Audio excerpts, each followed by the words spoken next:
एक तरफ से गरीबों को उजाड़ा जा रहा है, दूसरे तरफ अमीरों को बसाया जा रहा है। गरीब के लिए कानून है कि तोड़ दो, गरीबों का घर इंक्रोचर है और अमीर का घर इंक्रोचर नहीं है। नहीं। जब गरीबों का टूटेगा तो अमीरों का भी टूटेगा। 5 घर तोड़ने से क्या नदियाँ साफ हो जाएगी? ये 2 प्रकार की व्यवस्था हमारे संविधान में कब से होने लगा? आज के दौर में तो टाटा स्टील अवैध है, क्योंकि उसको लीज का नवीनीकरण नहीं हुआ है। आप देखें, सामने आप देख रहे हैं, आप देखिए गौर से, क्या 15 मीटर के दायरे के अंदर है कि नहीं है? क्योंकि बड़े लोगों का है, छोटे जो गरीब नदी किनारे किसी तरीके से अपने बाल बच्चों को लेकर के जीवन यापन कर रहे हैं, उनकी मकान इसलिए तोड़ दी जा रही है कि सीओ बैठे हैं ऑफिस में। सीओ क्या जानते हैं जमशेदपुर के कल्चर को? ना है तो जो 15 मीटर के दायरे में यहाँ से लेकर मानगो तक का भुइयाडी तक तोड़िए, कोई नहीं रोकेगा। रोड चौड़ीकरण हो रहा, धूल उड़ रहे हैं, प्रदूषण उड़ रहे हैं, कोई देखने वाला नहीं। केवल लंबी लंबी फेसबुक पर बात करने वाले लोग हैं। नमस्कार, सुशल संवाद में स्वागत है। मैं शशि भूषण। आप देख रहे हैं कि पिछले 2 दिनों से बुलडोजर चल रहे हैं एनजीटी के हवाला देकर। मानगो में कल 3 और 6 टोटल 16 घरों को तोड़ना है, जिसमें से 9 घरों को तोड़ दिया गया। 145 घरों भुइयाडी में दिया गया है नोटिस कि भाई ये सब नदी के जो है धार में आ रहे हैं। एनजीटी ने कहा है कि नदी के जो भी इंक्रोचमेंट वाला इलाका है और उसको हटाना है। नियम यह है कि 15 मीटर, जो पहला लाइन है कि 15 मीटर के नदी के जो धार है उसके पास कोई निर्माण नहीं हो सकता, वैध है या अवैध। तो प्रशासन ने, जिला प्रशासन, हालांकि ये पिछले 2-2.5 साल से मामला चल रहा है, एक लिस्ट तैयार किया है और उसके हिसाब से तोड़कर उसे जो है एफिडेविट वहाँ जमा करना है कोर्ट में कि उसने क्या कार्रवाई की है। सवाल ये है कि जब 15 मीटर के जो दायरा है नदी के धारा में या नदी के बहने में अगर दिक्कत आ रही है, तो लोग सवाल ये पूछ रहे हैं कि सिर्फ जो प्रशासन की लिस्ट है उसमें गरीबों का घर ही क्यों आया? बाकी जो दिख रहा है शहर में, हम लोग डोबो पुल पर खड़ा हैं और आपको कई ऐसे एग्जाम्पल यहाँ से सब शहर के तरफ बढ़ेंगे, मानगो का इलाका हो या दूसरी छोर, दोनों तरफ कई बड़े कंस्ट्रक्शन हुए हैं जो एकदम नदी के पार्ट पर हैं। कहीं आपको दिखने में नहीं दिखेगा, लेकिन प्रशासन के लिस्ट में वो सारे चीज़ें नहीं हैं, मतलब वो बाहर है, सुरक्षित है। इस पर सवाल उठ रहा है। हमारे साथ जो है बीजेपी के वरिष्ठ नेता बराम बाबू तिवारी हैं, जो लगातार बस्तियों को लेकर इन्होंने बस्ती बचाओ मंच बनाया था और लड़ाई लड़ रहे थे। इनकी शुरू से ये बात कहते रहे हैं कि ये प्रशासन जो है वो धीरे धीरे इंक्रोचर बनाकर टारगेट करके बस्तियों को, गरीबों को तोड़ने की साजिश कर रही है। तो आज हम बात करते हैं कि क्या उसी के तरफ, इसलिए कि पिछले दिन जब बर्मा माइंस पे आंदोलन कर रहे थे तो ये बात इन्होंने बड़े दो टूक कहा था। तो आइए बातचीत करते हैं इनसे और समझते हैं कि क्या ये एनजीटी का जो आदेश है उसका भी इस्तेमाल क्या गरीबों को उजाड़ने के लिए हो रहा है, या सही में नदी को जो है साफ़ सुथरा करना चाहते हैं या नदी को बचाना चाहते हैं। आइए, तो सवाल मेरा वही है कि क्या लग रहा है कि जो प्रशासन कार्रवाई कर रही है वो कहाँ तक उचित है? क्या ये नदी बचाने की कार्रवाई दिख रही है या कुछ और दिख रही है? देखिए, कानून का विशुद्ध रूप से दुरुपयोग है। हम सबको पता है कि 15 मीटर के दायरे में कोई भी कंस्ट्रक्शन काम नहीं हो सकता। आप देखें, सामने आप देख रहे हैं, आप देखिए गौर से, क्या 15 मीटर के दायरे के अंदर है कि नहीं है? क्योंकि बड़े लोगों का है, छोटे जो गरीब नदी किनारे किसी तरीके से अपने बाल बच्चों को लेकर के जीवन यापन कर रहे हैं, उनकी मकान इसलिए तोड़ दी जा रही है कि सीओ बैठे हैं ऑफिस में, उपायुक्त बैठे हैं ऑफिस में। ये लोग कागजी काम बैठे बैठे कर लेता है, यहाँ से लिख के लोग देते हैं, सीओ वहाँ से माफी करके ऑफिस में माफी करके दे देता है। सीओ का कोर्ट ही ने फैसला सुना है कि सारे इंक्रोचर। हाँ, तो ये सीओ क्या जानते हैं जमशेदपुर के कल्चर को? उनको तो अपनी सरकारी नौकरी है, ऊपर से आमदनी है, वो तो आराम से ठाट बाट से। मेरा ये कहना है कि सब गरीबों का आह पड़ेगा इन लोगों के ऊपर। ये 2 प्रकार की व्यवस्था हमारे संविधान में कब से होने लगा? एक तरफ से गरीबों को उजाड़ा जा रहा है, दूसरे तरफ अमीरों को बसाया जा रहा है। गरीब के लिए कानून है कि तोड़ दो, गरीबों का घर इंक्रोचर है और अमीर का घर इंक्रोचर नहीं है। नहीं, सही हो जा रहा है। सक्षम है, ये झोला पहुंचा देते हैं सीओ को, सीओ कुछ नहीं लिखते हैं।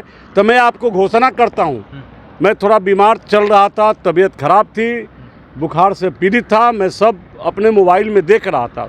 चूँकि जो अतिक्रमण का मामला आ रहा था मैं कूद नहीं पाया, कह नहीं पाया, अस्वस्थता के कारण मैं एनजीटी में जाने वाला हूँ।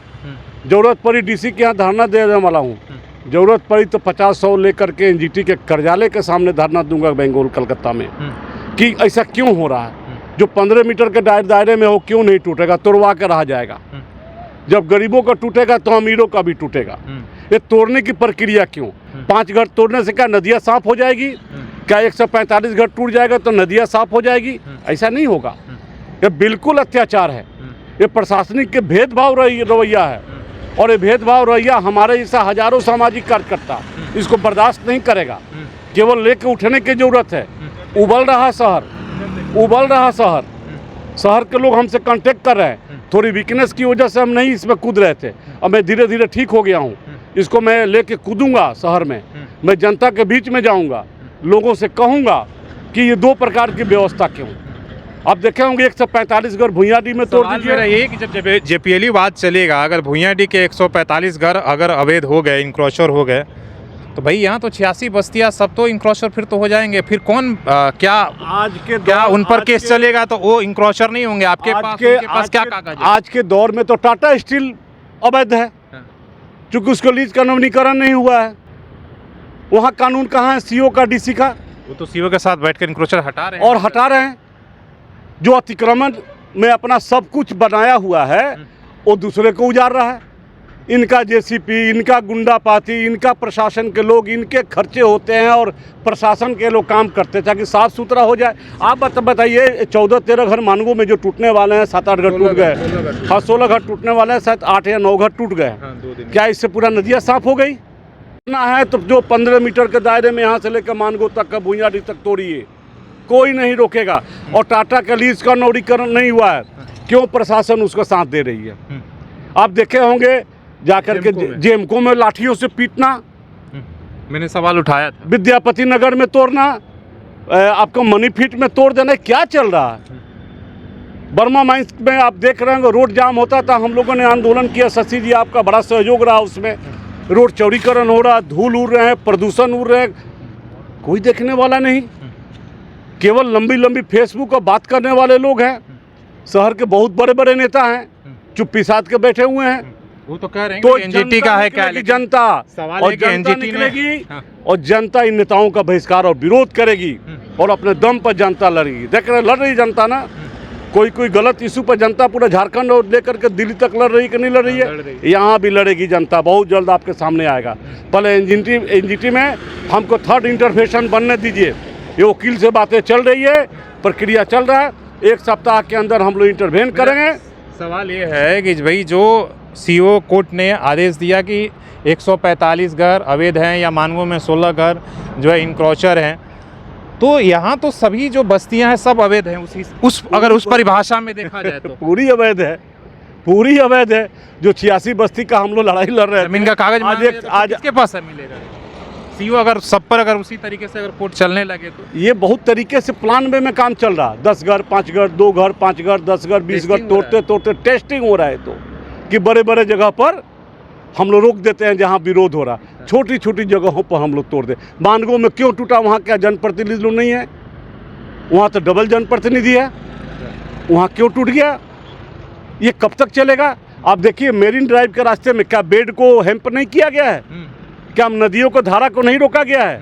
क्या नदियों को प्रवाह को नहीं रोका गया है? नदियों को जो स्वतंत्र रूप से बहने की क्षमता थी उसको नहीं रोका गया है। तो दिख रहा है और सामने इधर देखिए, आगे वहाँ कंस्ट्रक्शन आप तो मीडिया वाले देखिए, सामने भी चल रहा है, सामने बन के तैयार है। जरा दिखाएं कि क्या 15 मीटर के पानी से दायरे में है? अभी नदी का जो आया था बाढ़, वो तो वहाँ लबालब दिख रहा है। उनके कंपाउंड के अंदर एक किनका है, तोड़वाने के लिए हम लोग बैठेंगे आजीवन। अब हम लोग आमरण अनशन करेंगे डीसी के यहाँ भी और एनजीटी में भी, ये तैयारी चल रही है। मतलब एनजीटी साहब बताएंगे कि जिला प्रशासन की जो कार्रवाई है वो आंखों में धूल झोंकने वाला है। बिल्कुल धूल झोंकने वाला है, धूल झोंकने वाला है। 2 प्रकार के कानून है, गरीबों का तोड़ दो, अमीरों को देखिए। करोड़ों के बड़े बड़े VIP इसमें रहते हैं, टाटा स्टील के रिटायरमेंट लोग। ये नहीं चलेगा। आने वाला समय में आपका सहयोग चाहिए, हमको मीडिया बंधुओं का भी सहयोग चाहिए। आम जनता भी इसमें उतरेगी और देखिएगा जन सैलाब निकलेगा शहर में कि नहीं चलेगा। ये 2 प्रकार की रवैया हम लोग नहीं चलने देंगे। चलिए ठीक है, बातचीत पर आप क्या सोचते हैं जो एनजीटी के हवाले से जिला प्रशासन की जो कार्रवाई है वो कितना निष्पक्ष, सटीक और सही तरीके से हो रही है। जो बात ये आरोप लगा रहे हैं कि एक आँख में काजल दूसरे हाथ में सुरमा वाली जो बात है कि गरीबों के चुनिंदा घरों को आप अवैध घोषित करते हैं, इनक्रोचर मानते हैं, तो उस परिभाषा में तो यहाँ के सारी बस्तियाँ आएंगी। इसलिए कि जब डॉक्यूमेंट दिखाने की बात आएगी तो फिर नदी का अगर रास्ता ही साफ करना है तो फिर 15 मीटर का भी जो दायरा आपने लिस्ट बनाया है तो यहाँ से शुरू करेंगे तो बहुत सारे नंबर आएंगे। आपको आंखों से देखकर आप बता दीजिए कि अभी बाढ़ का पानी आया था, कंपाउंड में छुआ था, और एक ही किनारा नहीं दूसरे छीरा भी आपको दिखा रहे हैं कैसे कंस्ट्रक्शन हो रहा है।